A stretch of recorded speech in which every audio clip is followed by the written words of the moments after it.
शंकर प्रकट झाले, ते क्षेत्र त्र्यंबकेश्वर म्हणून प्रसिद्ध झाले. गौतमामुळे ती खाली उतरली म्हणून तिला गौतमी गंगा असे नाव पडले. महाराष्ट्रात नाशिक जिल्ह्यात त्र्यंबकेश्वराचे मंदिर आहे. साक्षात भगवान शंकर तिथे प्रकट झाले.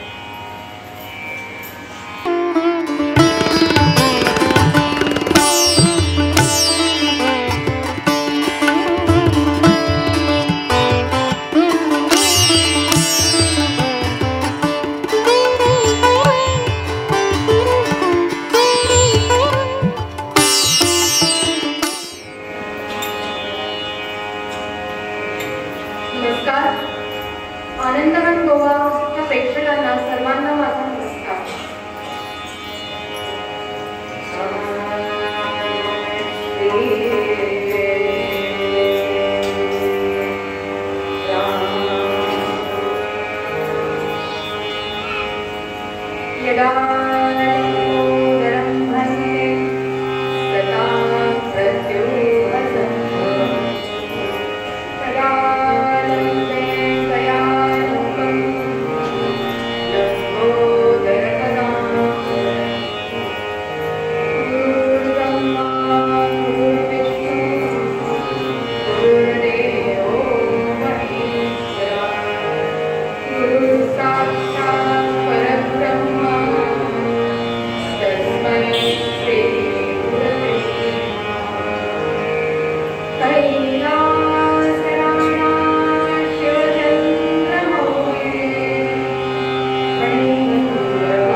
महाराजांचा अभंग. या अभंगात तुकाराम महाराज म्हणतात, जाणे भक्तीचा जिव्हाळा तोची दैवाचा पुतळा.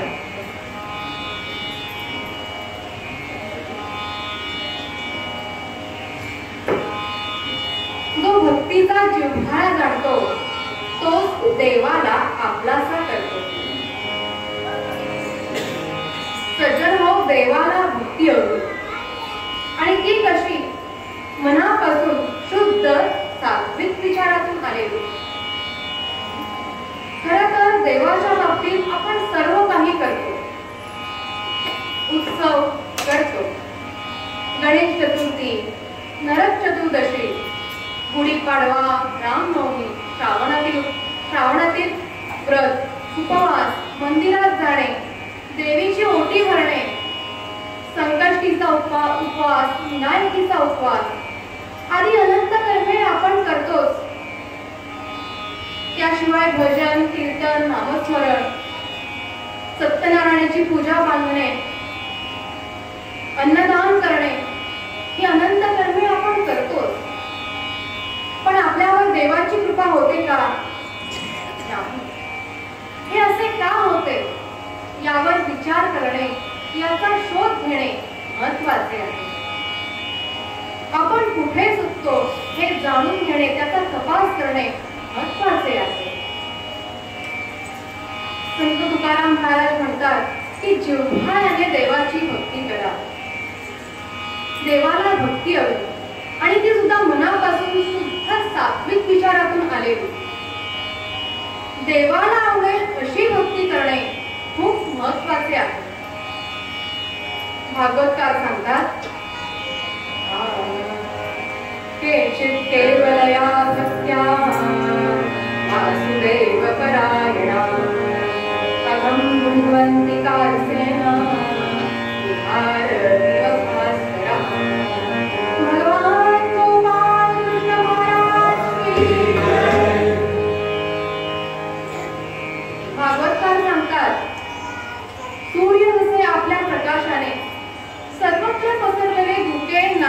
करतो त्याचप्रमाणे देवाचा उत्तम भक्त आपल्या भक्तीच्या बळावर आपली सर्व पापे नाहीसे करतो.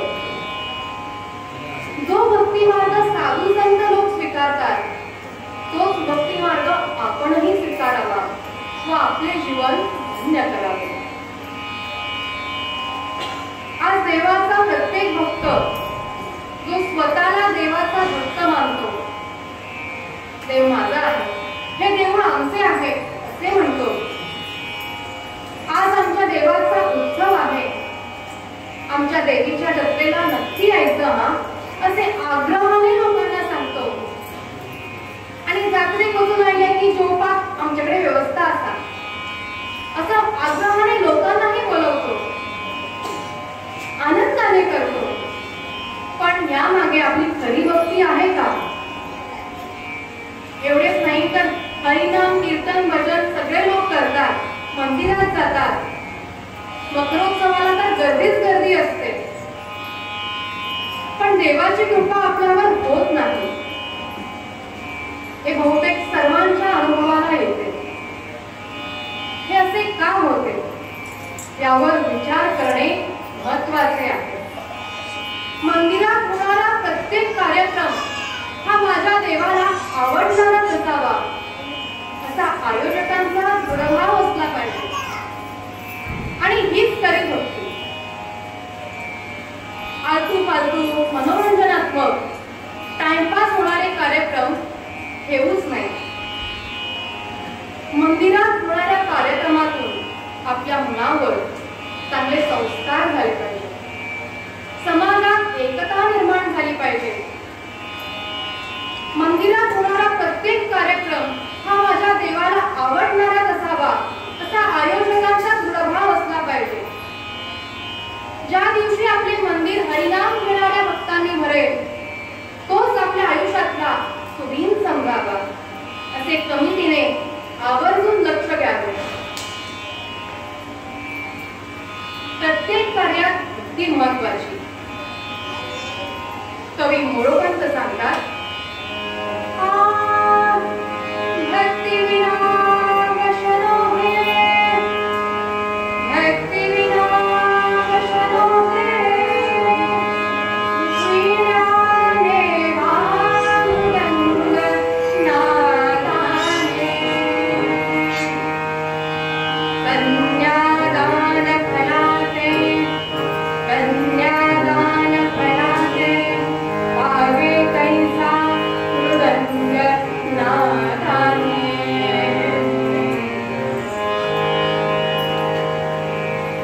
कवी मोरोपंत सांगतात, भक्ती विना वशनो हे, वीण्याने वा मृदंग नादाने. गायन भजन कीर्तन या कला क्षेत्रामध्ये टाळ, वीणा, तंबोरा, तबला, पेटी ही अनेक साधने लागतात. आता ही अनेक साधने घेऊन केलेला कार्यक्रम, केलेली सेवा देवाला कधी आवडते? जर गायनात भक्ती असेल तरच ते गायन देवाला आवडते. उगाच ताना मारल्या, आलाप घेतले आणि त्यात भक्तीच नाही तर ते देवाला आवडत नाही. त्याचप्रमाणे भजनात भक्ती असेल तरच ते भजन देवाला आवडते. कीर्तनात भक्ती असेल तरच ते कीर्तन भगवंतापर्यंत पोहोचते. नाहीतर किती ओवी म्हणा, आर्या म्हणा, साक्षी म्हणा, दिंडी म्हणा, कटाव घ्या, श्लोक घ्या, त्याला काहीच अर्थ नाही. भक्तिपूर्वक केलेले कीर्तन देवापर्यंत पोहोचते. म्हणजे गायन भजन कीर्तन सादर करीत असताना ते लोकांना आवडण्यापेक्षा माझ्या देवाला आवडेल या भावनेने आणि भक्तीनेच ते करावे. सज्जन हो, कोणत्याही कार्यात भक्ती महत्वाची. एकाग्रता, तल्लीनता, सत्यता, पवित्रता, समरसता महत्वाची आहे. उगाच लोकांना दाखवण्याकरता कोणतेही काम करू नये.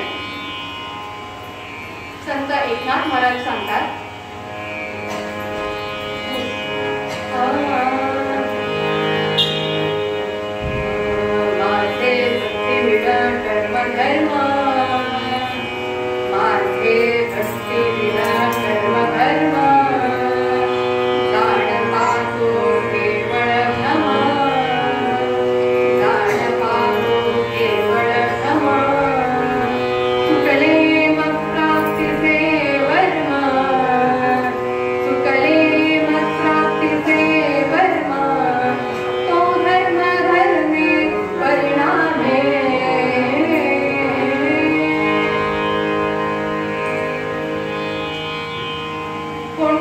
कार्य फलाशा रहित करावे, फलाची इच्छा न करता करावे. तसेच ते ईश्वर संतोषार्थ भगवंताला प्रसन्न करण्यासाठी भक्तियुक्त अंतःकरणाने करावे. असे केले नाही तर अधर्मच होईल. भक्ती विना कर्म धर्म झाडा पाहतो केवळ भ्रम, तो फक्त एक भ्रमच होईल. उत्तम कर्माने आपली आहार शुद्धी, चित्त शुद्धी, वाक शुद्धी, शरीर शुद्धी होते. आणि या सर्व प्रकारच्या शुद्धीची आपल्या उपासनेला, भक्तीला आवश्यकता आहे. सज्जनो, पथ्य सेवनाने जसा औषधाचा गुणधर्म निश्चित होतो. समजा एखाद्याला डायबिटीज आहे, औषध चालू आहे, पण तो एकाऐवजी 2 वाटी मणगणे खात राहिला, गोडशे खात राहिला, तर त्याचा गुण त्याच्या शरीरावर दिसेल का? त्याचप्रमाणे योग्य प्रकारच्या शुद्धीची, भक्तीची त्या उपासनेला गरज आहे. हीच भक्ती सफल होते. देव आणि भक्त यांचे तर अतूट नाते आहे. आज आपण काय करतो? भक्तीचा आव खूप मोठा आणतो, प्रदर्शन खूप मोठे असते. प्रसंगी आपण आपल्या श्रीमंतीचे मोठेपणाचे दर्शन घडवतो, खर्च खूप करतो. खाण्यापिण्याचा बेत तर विचारूच नका. हो, बुफे. खरे तर महाप्रसादाला 5 नाम सुद्धा पुरे असतात. पण आपल्याला काय काय पाहिजे? वरण, भात, 2 प्रकारच्या भाज्या, खतखते, गाठी, मणगणे, लोणचे, पापड, मिरची. हे सगळे काही आपल्याला गरजेचे आहे का? आपल्याला शक्य असेल तर ते करावे, पण उगाच आव आणण्यासाठी असे करू नये. आपल्याला अन्नदान करायचे असेल तर करा, पण त्यासोबत त्या थोडीची भक्ती हवी. आपण देवाची भक्ती करतो ती मनापासून केली पाहिजे. आपले मन हरिनामात दडले पाहिजे. भक्ती म्हणजे काय, ती कशी करावी याचे ज्ञान आपण आत्मसात करावे. कारण देवाने सुद्धा ज्ञान मिळवण्याचा अधिकार फक्त माणसालाच दिला.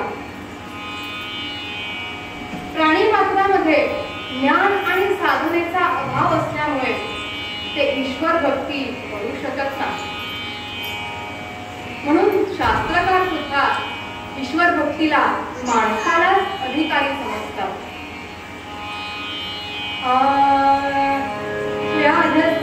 चरणं ध्रुवस्य च वयो विद्या गजेन्द्रस्य कायातिर्विदुरस्य यादवपते उग्रस्य किं पौरुषम् उत्साया कमनीय रूपमपि किं तत्सुधामोदनम् भक्त्या दुष्यति केवलं न च गुणैः भक्तिप्रियः श्रीपतिः भगवान् गोपाल महाराज की जय. सज्जनो, देवाच्या भक्तीत वय आणि रूपाला किंमत नाही. विद्या, धन, जात आणि बळ हे सुद्धा महत्त्वाचे नाही. केवळ एक, आणि ते म्हणजे प्रेम महत्त्वाचे आहे. भागवतार सांगतात, व्याधस्य चरणं ध्रुवस्य च वयो विद्या गजेन्द्रस्य का. व्याध हा सामान्य जातीचा होता. ध्रुवाचे वय लहान होते. गजेंद्र हा हत्ती होता. हत्तींचा राजा गजेंद्र, त्याच्यावर भगवंताने कृपा केली. विद्या गजेंद्रस्य का याती विदुरस्य यादवपते उग्रस्य किं पौरुषम. विदुर हा दासीपुत्र होता. यादवपती उग्रसेन तरला. कुब्जाया कमनीय रूपमपि किं तत्सुधामोदनम्. अहो, कुब्जा दिसायला अगदी वाईट होती, कुरूप होती, तर सुदामाजवळ धन तरी सुद्धा या सर्वांवर भक्तिप्रिय भगवान गोपाळ कृष्णांनी कृपा केली, त्यांना आपले दर्शन दिले. कशासाठी तर त्याच्या भक्तीपोटी त्यांना आपले दर्शन घडवले. भक्तात भक्तीच्या प्रभावाने सद्गुण सद्विचार आपोआप येऊ लागतात आणि हे सद्गुण सद्विचार पवित्रता सत्यता वाढवल्यानंतर जीवनात आनंद निर्माण होतो. भक्ती कशी करावी यासाठी आपण क्रमाक्रमाने पुढे जायला पाहिजे आणि त्यासाठी सर्वात प्रथम आपले मन स्वच्छ ठेवावे. समर्थ रामदास सांगतात,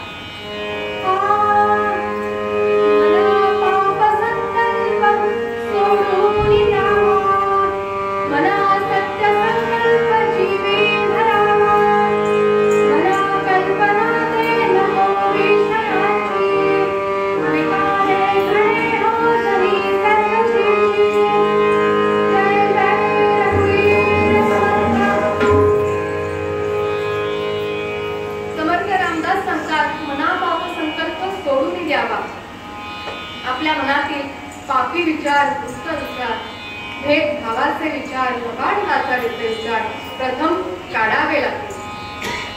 मना सत्य संकल्प जीवी धरावा म्हणजे सत्याची जोपासना करावी लागेल.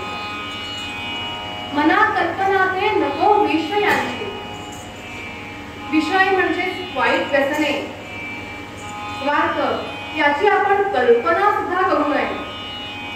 विकारे घडे हो जनी सर्वची,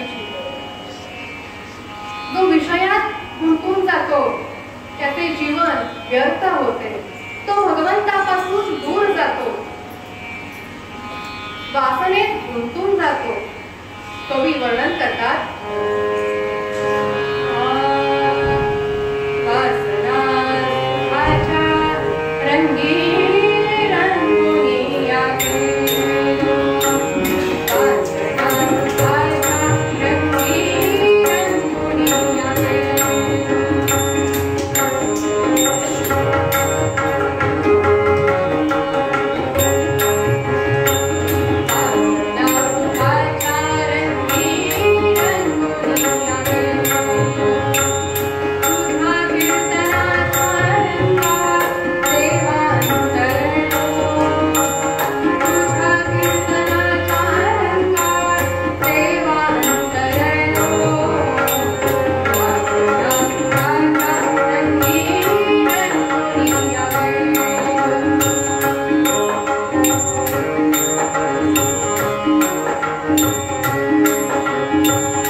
या सर्व वाईट गोष्टीमुळे माणूस देवापासून दूर गेला. प्रेमरस प्यालो द्रव्य लोभ केला, प्रपंचात गुंतुनिया जन्म घालविला. प्रेमात गुंतलो.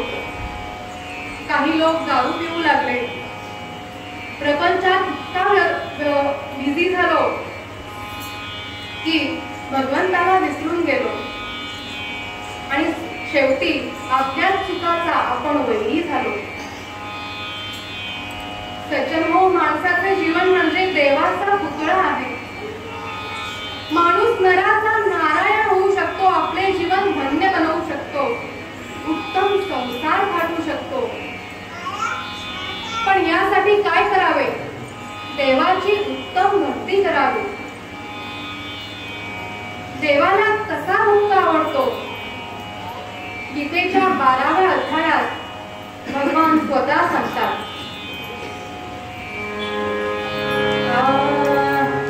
अद्वेष्टा सर्वभूतानां मैत्रः करुण एव च, निर्ममो निरहंकारः समदुःखसुखाक्षमी, सन्तुष्टं सततं योगी यतात्मा दृढनिश्चयः, मय्यर्पितमनो बुद्धिर्यो मद्भक्तः स मे प्रियः. भगवान गोपाल कृष्ण महाराज की जय. तर देवाला कसा भक्त आवडतो? अद्वेष्टा सर्वभूतानां मैत्रः करुण एव च. म्हणजे अद्वेष्टा म्हणजे द्वेष भाव सोडून सर्व भूतांना म्हणजे सर्व भूतमात्रांशी, प्राणीमात्रांशी, माणसांशी मैत्रीपूर्ण व्यवहार करणारा, करुणावान असा. अद्वेष्टा सर्वभूतानां मैत्रः करुण एव च, निर्ममो निरहंकारः समदुःखः सुखाक्षमी.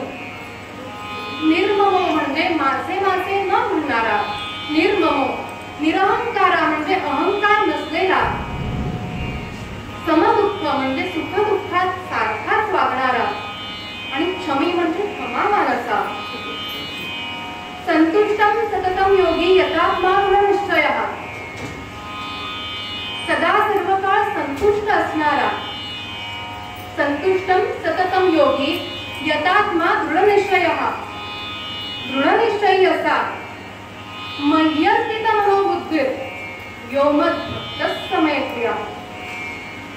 ज्याने आपली बुद्धी व आपले मन, मय्यर्पित मनोबुद्धी, माझ्याशी समर्पित केले आहे, असा भक्त भगवंताला, परमेश्वराला आवडतो. श्रोते हो, हे सर्व गुण न जमले तर काहीतरी थोडे तरी गुण आपण आत्मसात करावे, जेणेकरून भगवंताची कृपा आपल्यावर होईल. असा उत्तम भक्त आपल्या कुटुंबाचा उद्धार करतो. तो स्वतः करतो आणि अनेकांना करतो. भक्त करे कारी 42 मुळे.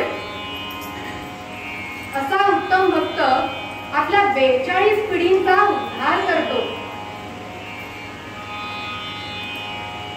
असे उत्तम भक्त जन्माला यायला पाहिजे.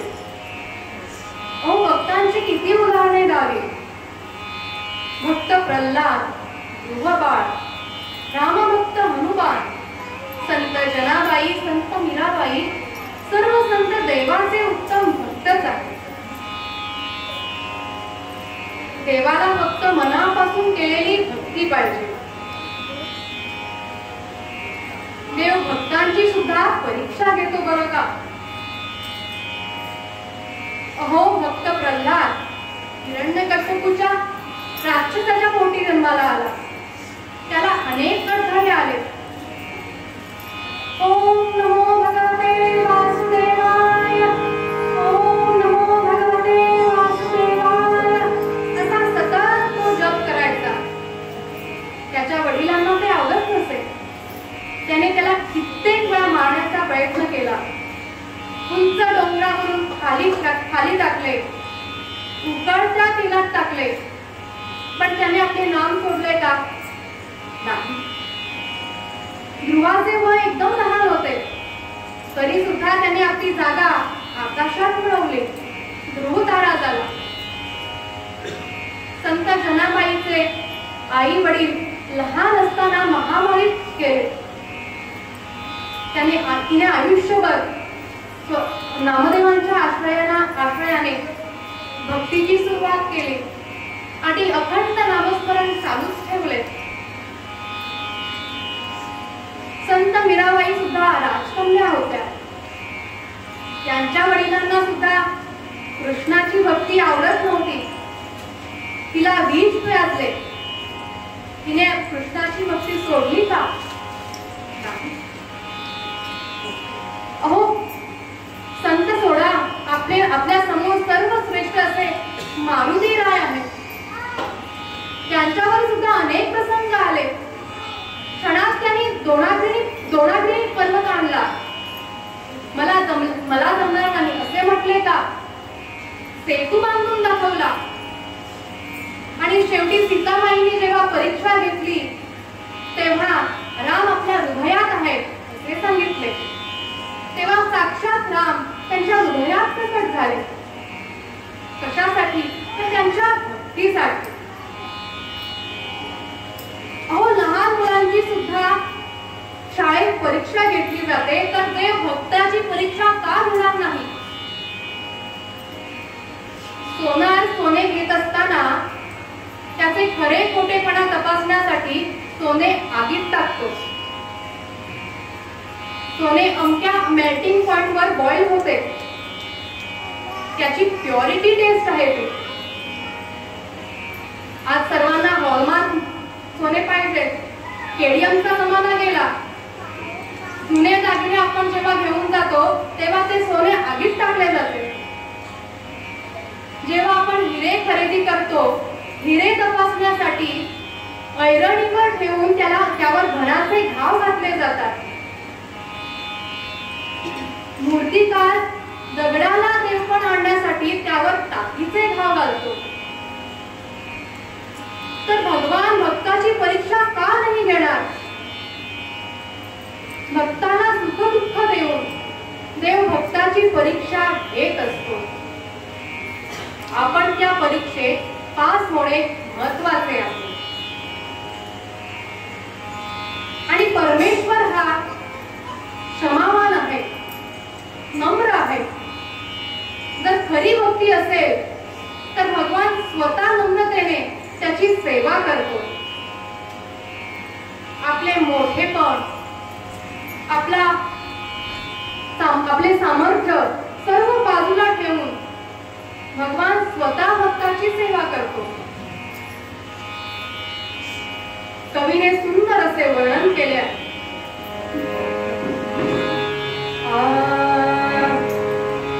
भक्ताची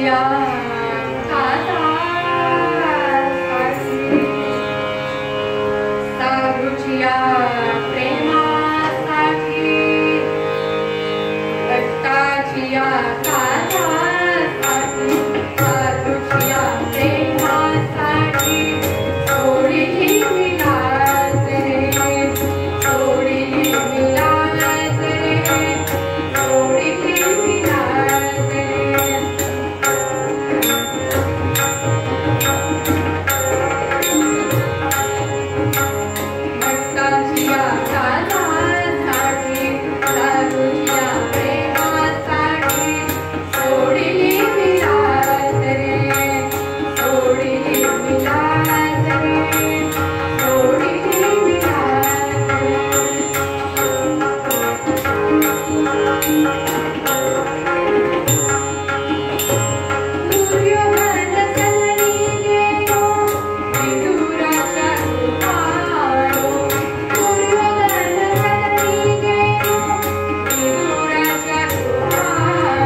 भक्तासाठी स्वतः देव लाज सोडून, आपला मोठेपणा सोडून, आपला उदारपणा सोडून त्याची सेवा करतात.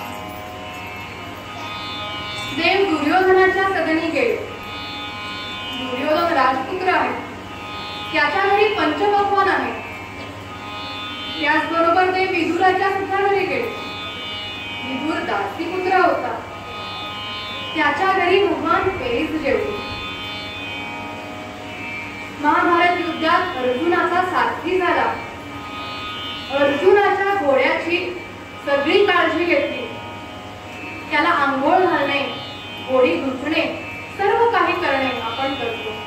सर्व काही भगवंताने केले. अहो, आपण कुत्रे मांजर घरी ठेवायला तयार होतो का? मनात म्हणतो, अरे त्याचे कोण काढतं. प्रत्येकाची आवड निवड वेगळी असते, पण भगवंताने ते सुद्धा केले.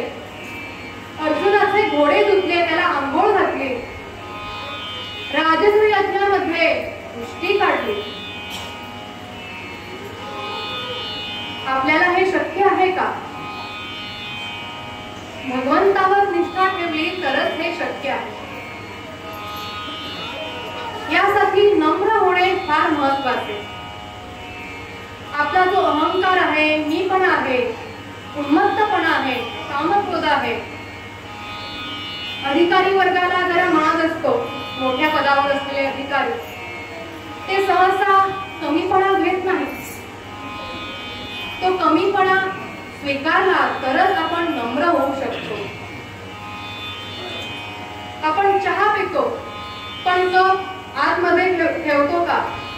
कप धुतो का? आपण जेवतो, पण उष्टी काढतो का? यावर आपण लक्ष द्यावे आणि सुधारणा करावी.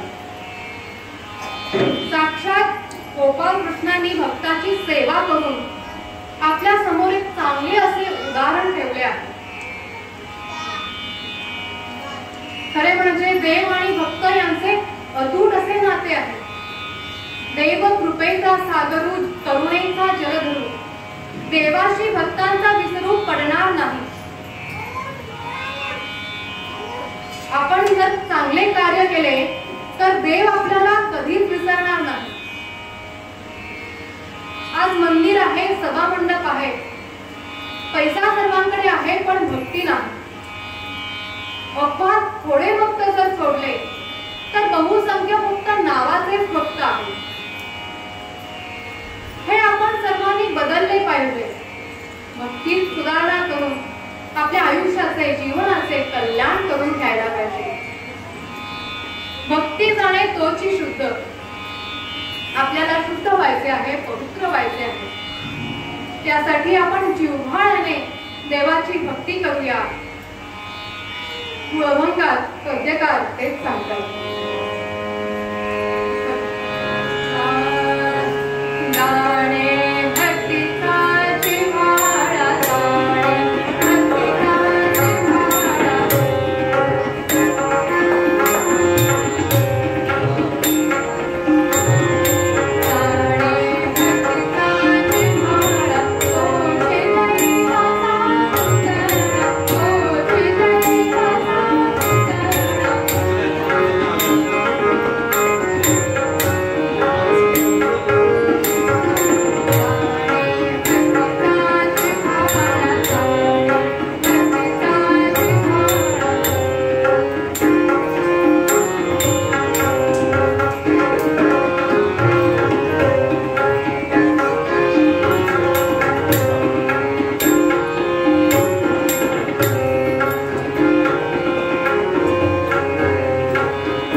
ज्यांचे गणपती राहून गेले त्यांनी आज गणपतीचे पूजन केले आहे.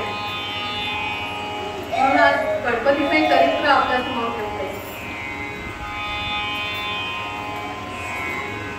एकदा दुपारच्या शांततेच्या वेळी पार्वती सोफ्यावर बसली असता छोटे गणपती धावत धावत धावत आले आणि पार्वतीच्या मांडीवर बसून रेलू लागले. अहो, गणपती म्हणजे सुख देणारे, दुःख हरण करणारे. असे गणपती दिसायला सुद्धा सुंदरच होते. आई आणि मुलांचे अतूट नाते आहे. लहान असताना मुले आईकडे येत राहतात. मोठ्या लगबगीने विश्वासाने येतात. आईचा स्पर्श ऊर्जा मुलांना हवी हवीशी वाटते. त्यांचं ते बोबडं बोलणं, दुडू धावणं हे सर्व बघण्यासाठी माता भगिनी आसुसलेल्या असतात. आपण सुद्धा आपला लहानपणीचा फोटो बघितला तर आपण किती त्याचे कौतुक करतो. अरे, मी लहान असताना किती छान दिसत होतो, मी किती छान दिसत होते असे म्हणतो की नाही. आणि हा तर गणपती आहे, त्याचा थाटच वेगळा. गणपती पार्वतीशी कसे आले कवी वर्णन करतात.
गणपती पार्वतीच्या मांडीवर बसले.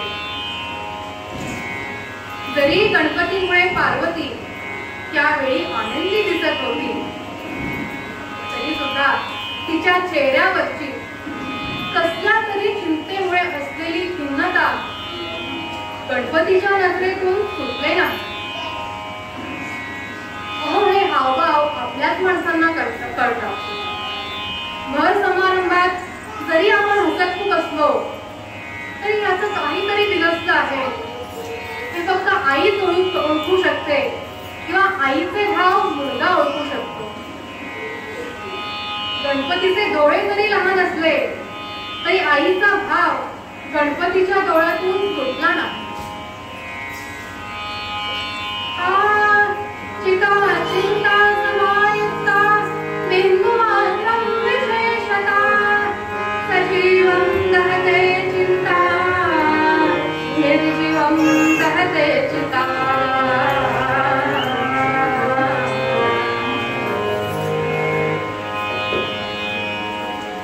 सज्जन हो, चिता आणि चिंता यात फरक फक्त एका बिंदूचा. चिंता सजीव देहाला जाळते तर चिता निर्जीव देहाला जाते. आज बहुतेक सर्वांना चिंताही असते. काही जण ती चेहऱ्यावर दाखवत नाही, पण ती आतून माणसाला ओढत असते. दिने दिने वाढतच जाते. कुणाला मुलामुळे, कुणाला नवऱ्यामुळे, कुणाला बायकोमुळे, कुणाला शेजाऱ्यामुळे, कुणाला एखाद्या आजारामुळे चिंता असते आणि ही चिंता वाढतच जाते. आता चिंता दूर करण्यासाठी आपण काय करावे? चिंता दूर होण्यासाठी आपण भगवंताचे चिंतन करावे, जेणेकरून ही चिंता दूर जाईल.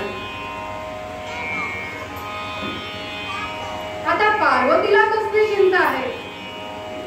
म्हणून गणपती मोठ्या प्रेमाने आपल्या आईच्या गळ्यात हात घालून आईस विचारतात,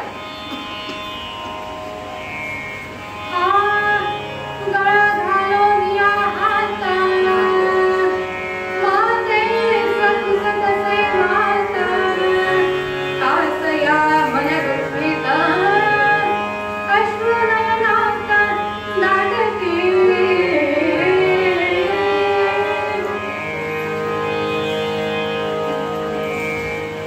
पार्वतीच्या गळ्यात हात घालून गणपती विचारतात, आई, आज तू कसल्या तरी चिंतेमुळे, काळजीमुळे खिन्न दिसत आहे. आई सांग ना मला, आई सांग ना काय कारण आहे, आई सांग ना. सज्जन हो, मुलाने आईला तिचे दुःख विचारावे आणि आईचे दुःख निवारावे, यातच खरे सौख्य आहे. आणि मुलाचे हेच कर्तव्य आहे. आज अनेक मुले आईला दुःख देण्यासाठीच जन्माला येतात. मग आई का रडते कोण विचारतो? पण समाजात अशी मुले आहेत जे आपल्या आई वडिलांचा आदर करतात, त्यांचा मान सन्मान करतात, त्यांनी सांगितलेले ऐकतात, त्यांचा शब्द पाळतात. गणपतीही त्यापैकीच एक होता. तो आज्ञाधारक मुलगा होता. गणपतीने पार्वतीला विचारले, आई, तुझ्या दुःखाचे कारण सांग. पार्वती म्हणाली, गणपती कुठे का? अरे तू असता, तुझ्यासारखा मुलगा मला असता, मला कसले आले हे दुःख. अरे माझ्यासारखी सुखी कोणी नाही. कवी वर्णन करतात, नयनात अश्रुदातटी,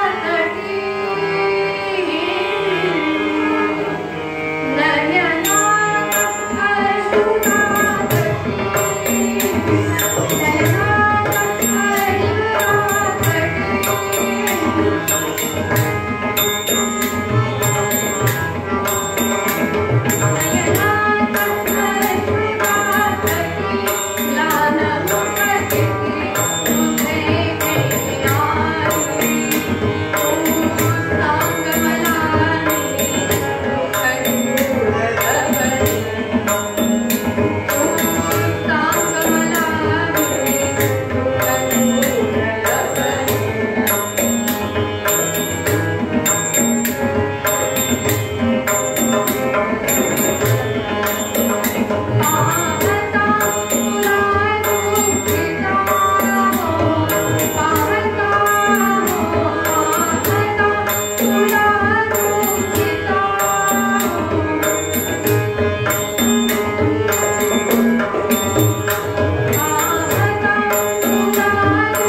पार्वती म्हणते, गजानना, तुझ्यासारखा गोड मुलगा मला आहे, यातच मी माझे दुःख विसरते.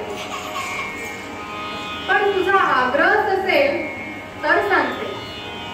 ऐक, मी जशी तुझी आई आहे तशीच तुझी दुसरी आई आहे ना? गणपती म्हणतो, हो हो हो, गंगा आई ना, ती किती चांगली आहे ती. हेच ते गणपती, माझे दुःख तुला कळायचे नाही म्हटले ते याच करिता. काही सांगू उपयोग नाही. अरे तुझे बाबा नेहमी सतत त्या गंगे समवेत रममाण असतात. तात तुझे रममाण सर्वदा, तात तुझे रममाण सर्वदा.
पार्वती म्हणते, गजानना, ती काना पाठीमागून आली आणि तिकट झाली. समजा एक जोडपे दुपारच्या वेळी गोष्टी करत आहे आणि सोबत त्यांचा मुलगा खेळत आहे आणि त्या जोडप्याच्या बोलता बोलता बोलता लग्नाच्या वेळेच्या गोष्टी निघाल्या. मुलगा ऐकत होता पण त्याला काहीच कळे नसे झाले. तो एकाएकी रुसून बसला आणि रडू लागला. तेव्हा त्या आई वडिलांनी विचारले, अरे काय झाले? तेव्हा रडत रडत तो मुलगा म्हणाला, तुम्ही तुमच्या लग्नाला मला का नाही नेले? तेव्हा ते म्हणाले, खरंच विसरलो हा, पुन्हा झाले की नक्की नाही. तर पार्वती म्हणते, गजानना, ही काना पाठीमागून आली आणि तिकट झाली. तीच तुझ्या पित्याशी अधिक लाडकी झाली आणि आता तर त्यांनी आपल्या डोक्यावर बसवून घेतले आहे. सज्जन हो, पार्वतीला गंगेचा मत्सर वाटत होता हे म्हणणे फक्त तुमच्या आमच्या करिता. वास्तविक हे खरे नाही. मतीचा तेवढाच घे. शंकरांनी गंगेला आपल्या डोक्यावर बसवून घेतल्यामुळे तिचा उपयोग साऱ्या जगाला, समाजाला, जनतेला जसा व्हायला पाहिजे तसा होत नव्हता. आणि तो व्हावा असे पार्वतीचे म्हणणे आहे. आणि जगत कार्य करण्यासाठी मोठ्या युक्तीने गणपती पुढे सरसावले आहे. गणपती वरुण देवाला आज्ञा करतात,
गणपतीने वरुण देवाला आज्ञा केली की ब्रह्मगिरी पर्वताचा भाग सोडून सर्व ठिकाणी अवर्षण पडू दे. त्या ब्रह्मगिरी पर्वतावर गौतम ऋषी आश्रम बांधून राहत आहेत. त्यांना मात्र या दुष्काळाची झळ सुद्धा लागू देऊ नका अशी आज्ञा होताच सर्व ठिकाणी नदी नाले ओढे शुष्क झाले. दुष्काळ पडला, निसर्ग कोपला. पाणी नाही, चारा नाही, खायला अन्न नाही, पाणी नाही. सर्व लोक हवालदिल झाले. पण त्या ब्रह्मगिरी पर्वतावर चांगला पाऊस पडत होता. त्यामुळे तिथे भरघोस पीक आणि समृद्धता होती. इतर भागातील लोकांना जेव्हा लक्षात आले की ब्रह्मगिरी पर्वतावर चांगला पाऊस पडतो, तेव्हा ते आपले बायका, पोरे, गुरे, डोरे सर्व प्रपंच बरोबर घेऊन गौतम ऋषींच्या आश्रयाला आले. आणि गौतमांनी सुद्धा प्रत्युत्तर केला नाही, त्यांचे स्वागतच केले. गौतम ऋषींजवळ तपश्चर्येमुळे आपपर भाव नव्हता. कोण कुणाचे खाणार? अन्न देणारा श्रीहरी तोची प्रतिपाल करी. आम्ही काय कुणाचे खातो तो राम आम्हाला देतो. ही भावना दृढ असल्यामुळे त्यांनी हजारो कुटुंबांना आश्रय दिला. कवी त्या गौतम ऋषींचे वर्णन करतात.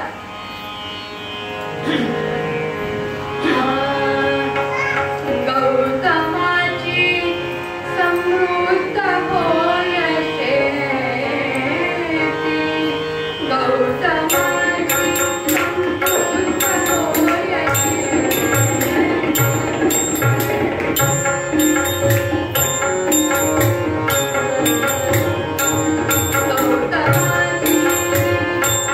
गौतमाची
गणेश ऋषीचा वेश घेतला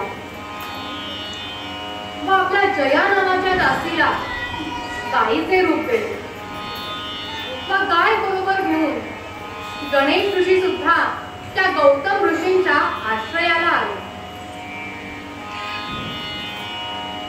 गणेश ऋषींनी वेदातील गोष्टी सांगाव्या, पुराणातील गोष्टी सांगाव्या आणि लवकरच वेदशास्त्र संपन्न असा लौकिक मिळवला. त्याचबरोबर ते उत्तम ज्योतिषी सुद्धा होते. त्यामुळे कोणाच्याही घरात काही अडलं, भांडण झालं तर त्याचा उपाय फक्त गणेश ऋषींकडे होता. आणि आता तर गौतम ऋषी सुद्धा त्या गणेश ऋषींना मानू लागले. अशा तऱ्हेने काळ निघत गेला. एके दिवशी गौतम ऋषी आपल्या आश्रमाच्या सोप्यावर बसले असता एक गाय भाताच्या शेतात शिरली आणि ही गाय गौतम गणेश ऋषींनी अर्थात गणपतींनी मुद्दामच सोडली होती. ती रोडती गाय कुठोनी आली, ती रोडती गाय कुठोनी आली, हातामध्ये तोंड कुशाल घाली, हातामध्ये तोंड कुशाल घाली, पाहोनिया गौतम क्रोधयुक्त, पाहोनिया गौतम क्रोधयुक्त, गर्भास फेके मग मंत्रयुक्त.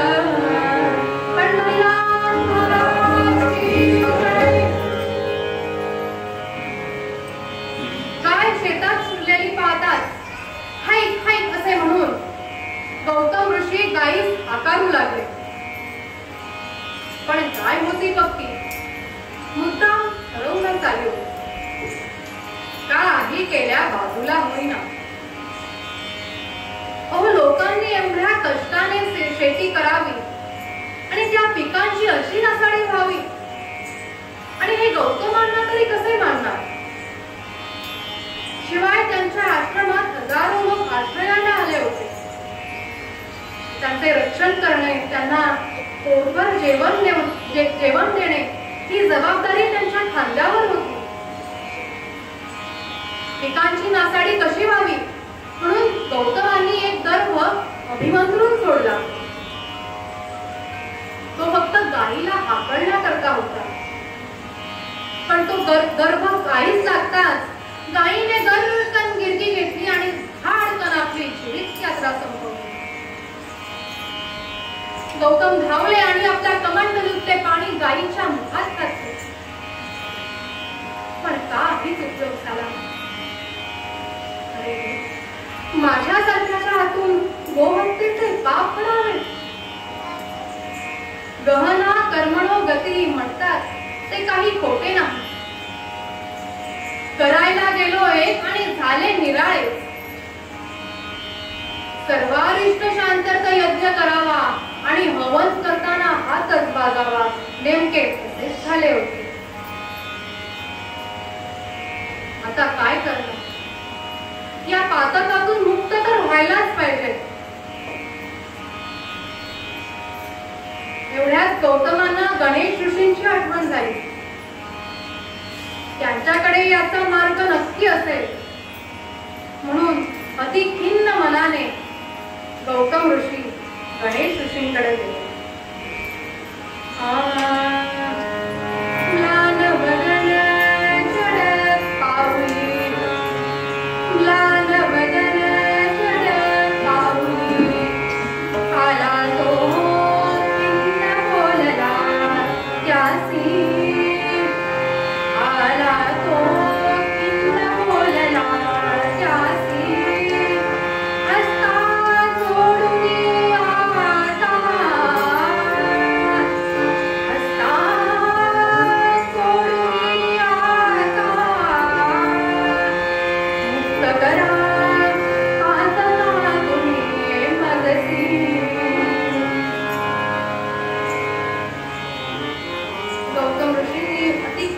मनाने गणेश ऋषींना झालेला सर्व वृत्तांत कथन केलं. आणि गणेश ऋषी सुद्धा आपल्याला काही माहीतच नाही अशा आविर्भावात ऐकत होते. गणेश ऋषी सांगतात, मुने, सर्व पातकांची निष्कृती आहे, पण गोहत्येची नाही. असे ऐकल्यावर गौतमती खिन्न झाले आणि म्हणाले, अहो असे करू नका हो, काहीतरी उपाय शोधून काढा. मी काहीही करायला तयार आहे. तेव्हा गणपती म्हणाले, उपाय आहे, पण तो फारच कठीण आहे. चालेल, मी काहीही करायला तयार आहे. तुम्ही फक्त मला उपाय सांगा, मला मार्ग दाखवा. कवी वर्णन करतात, गौतम वदती दुःखाचे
गणेश ऋषींना अर्थात गणपतींना जे कार्य करायचे होते ते गौतमांना साधणारे होते. ज्याच्या त्याच्या योग्यतेप्रमाणे त्याची निवड केली जाते.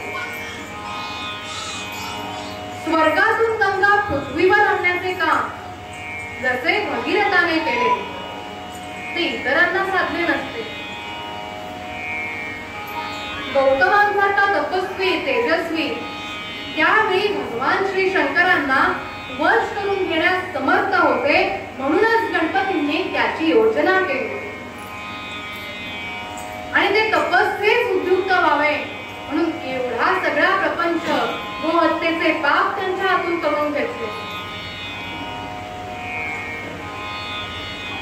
तर गणपती सांगतात, आराधना तू करे त्र्यंबकाची, प्रसन्न होता वरहाची आजी. मागे जटेतील दयास लंका, स्नाने करेची पापमुंगा. पार्वती पदे हरण महादेव.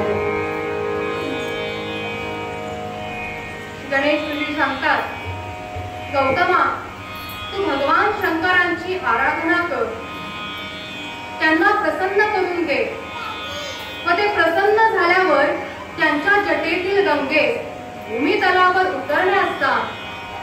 त्या गंगेत स्नान कर आणि पापमुक्त हो. असे ऐकल्यावर गौतमांना जरा बरे वाटले, जरा धीर आला. त्यांनी लगेच खाणे पिणे दूर सोडून आपल्या आश्रमाची व्यवस्था आपल्या पत्नीकडे सोपवली आणि एकरूप होऊन निवांतपणे ब्रह्मगिरी पर्वताच्या एका गुहेत बसून भगवंताचे नामस्मरण सुरू केले.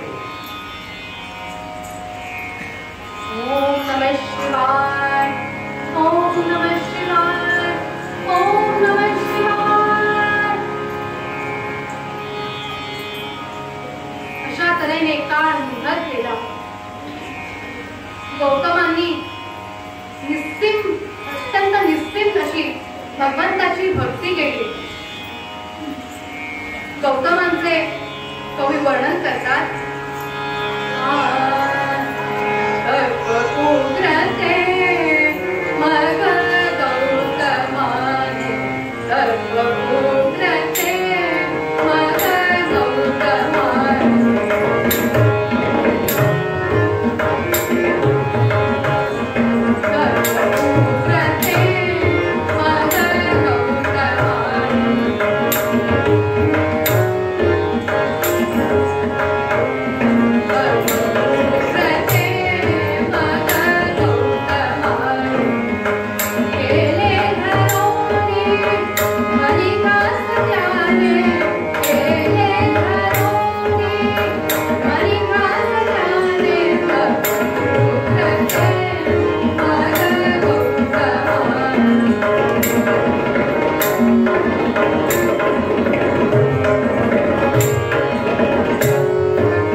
काही काळाने गौतमांचे ते उग्र असे तपश्चर्या पाहून गंगेला वाटले की आता आपले काही खरे नाही. गौतमांची ही तपश्चर्या पाहून भगवान शंकर निश्चितच बोलणार. त्यांना म्हणतातच बोलेना, ते निश्चितच बोलणार आणि आपल्याला वनवासी व्हावे लागणार. पण नेमका प्रयत्न तर करून पाहावा. म्हणून गंगेने आपल्या जटिका नावाच्या दासीला गौतमांची पत्नी अहिल्याचे रूप दिले व तिला गौतमांची तपश्चर्या फुलवण्याकरता पाठवले. पण तिचेही प्रयत्न निष्फळ झाले. शेवटी ते होते गौतम, विषयांना गुणवत मानणारे, एका दासीशी बोलणार नव्हते. जटिकेने भरपूर प्रयत्न केले. म्हणाली, नाथा मी आपली अहिल्याची सुद्धा ओळख विसरलात. गौतम म्हणाले, मी अहिल्याला पूर्णपणे ओळखतो, म्हणूनच तुला विचारतो, कोण आहेस तू? ती तुझ्यासारखी विषयी नाही, माझ्या तपात विघ्न आणणारी ती नाही. जटिका तरीही ऐकत नाही. म्हणाली, नाथा तुम्ही अहिल्याची सुद्धा ओळख विसरला. गौतम म्हणाले, ठीक आहे, देवा ब्राह्मणाने माझ्या हातात हात दिलेली अहिल्या जर तू असशील तर तुला काहीच होणार नाही, आणि जर तू अहिल्या नसशील तर लूट भरलेल्या पुत्रीच्या जन्मास तात्काळ जाशील. असे ऐकताच जटिका थरथर थरथर थरथर करून कापू लागली आणि पांढरी फट्ट पडली. थोड्या वेळाने जटिका दासी सावध झाली. गौतम हसले आणि म्हणाले, जटिका, परत तशी चूक करू नकोस, मी तुला माफ करतो. अशा प्रकारे जटिका दासी सुद्धा येऊन परतली. काही काळाने गौतमांची ती उग्र तपश्चर्या पाहून भगवान शंकर प्रकट झाले. तो म्हणाले, प्रसन्नोस्मी वरम ब्रूहि. भगवान शंकरांचे कवी वर्णन करतात,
गौतमांनी नम्र होऊन भगवान शंकरांच्या चरणी मस्तक ठेवले. म्हणाले, भगवंता परमेश्वरा, माझ्या हातून गोहत्येचे पाप घडले आहे, तरी आपणच माझे रक्षण करावे, मला पापमुक्त करावे.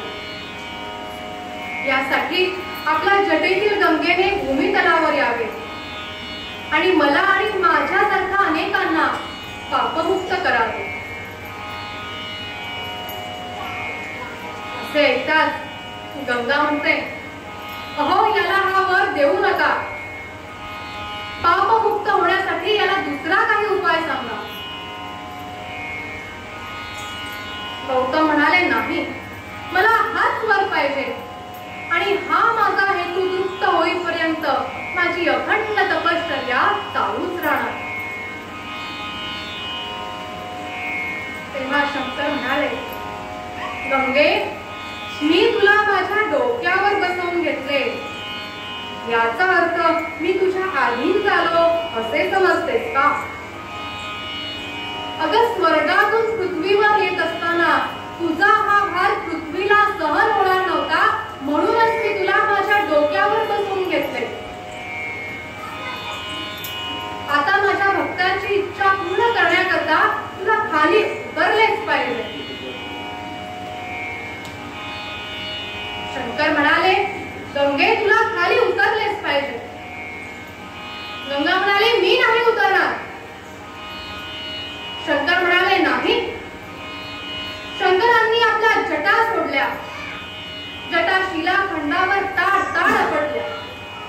गंगा फळकन खाली आली, पण मुक्त झाली. भगवान शंकरांचे जटा आपटलेले शिलाखंड अजूनही आढळतात. शंकर प्रकट झाले ते क्षेत्र त्र्यंबकेश्वर म्हणून प्रसिद्ध झाले व गंगा गोदावरी नदी म्हणून प्रसिद्ध झाली. शंकरांचा राग पाहिल्यावर गंगा निर्मूळ प्रीतीने एक मुखातून वाहू लागली, म्हणूनच तिला गौतमी गंगा असेही म्हणतात. गौतमामुळे ती खाली उतरली म्हणून तिला गौतमी गंगा असे नाव पडले. महाराष्ट्रात नाशिक जिल्ह्यात त्र्यंबकेश्वराचे मंदिर आहे. साक्षात भगवान शंकर तिथे प्रकट झाले. आज सुद्धा आपण गंगेत स्नान करून पापमुक्त होतो. घरी सुद्धा स्नान करताना हर हर गंगे म्हणण्याची आधी सवय होती, लोकांना सवय होती. म्हणजे आपण केलेले पाप त्यातून मुक्त होते. गंगा ही आपले भूषण आहे, भारताचे भूषण आहे. तिला आपण पवित्र ठेवूया, तिचा मान राखूया, तिच्यात स्नान करून आपले पाप मुक्त करूया. तुकाराम महाराज सांगत असतात, जाणे भक्तीचा जिव्हाळा तोची दैवाचा पुतळा. त्याचप्रमाणे गौतमाने सुद्धा जिव्हाळाने भगवंताची भक्ती केली आणि साक्षात भगवान शंकरांना प्रकट करून घेतले.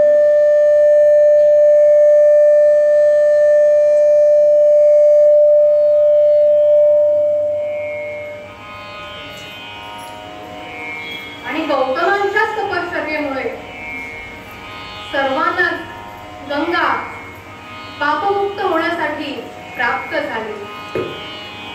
आपण सुद्धा जिव्हाळाने भक्ती करूया, जेणेकरून स्वतःचा आणि स्वतःच्या कुटुंबाचा उद्धार होईल. मूळभंगात पद्यकार तेच सांगतात.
कीर्तनाला उत्तम साथ दिल्याबद्दल मी साक्षरांची ऋणी आहे.